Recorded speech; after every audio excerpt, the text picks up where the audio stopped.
Sasa mimi nataka niwatangazie uchumi wa Kenya sasa iko steady. Na sasa tuko na mpango kamili ya vile tutasukuma mambo ya maendeleo ya taifa letu mbele.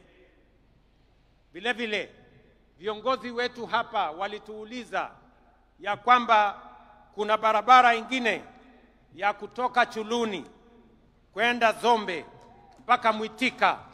Hiyo barabara vile vile sasa tuko na contractor na tutawajengea hiyo barabara, kwa sababu tunataka tuhakikishe watu wa Kitui East, na mimi najua mbunge wenu Bwana Nimrod Mbai yuko hapa, ni mtu msumbufu sana, ananiuliza hii barabara kila mwaka.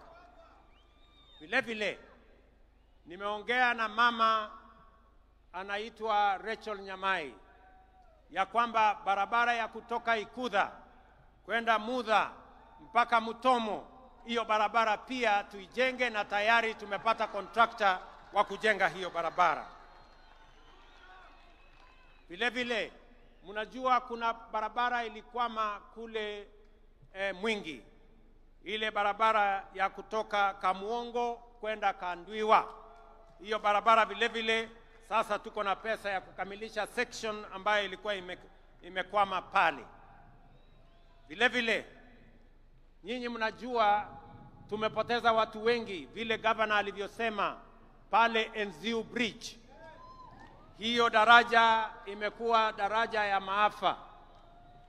Mimi nataka niwaeleze sasa watu wa Ukambani, waziri yuko hapa, nimempatia maagizo na nimesema kabla ya Februari mvua ianze mwaka ujao, hiyo daraja iwe imekamilika, ndio tusiwe tena na maafa katika hiyo barabara.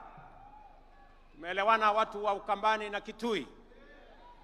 Vile vile nataka mnisikize kwa makini. Hapa Kitui pia tuko na mpango mkubwa ya kusambaza stima. Nilikuwa nije hapa hiyo siku kwa sababu ya harakati hiyo ya kusukuma stima. Mimi naelewa kupitia kwa viongozi wenu ya kwamba bado tuko na wananchi wengi hawajafikiwa na huduma ya stima. Ni kweli ama si kweli? Sababu hiyo serikali ya Kenya imetoa pesa shilingi bilioni 2.2 kuunganisha manyumba ya wananchi hapa Kitui 16,500 mpya.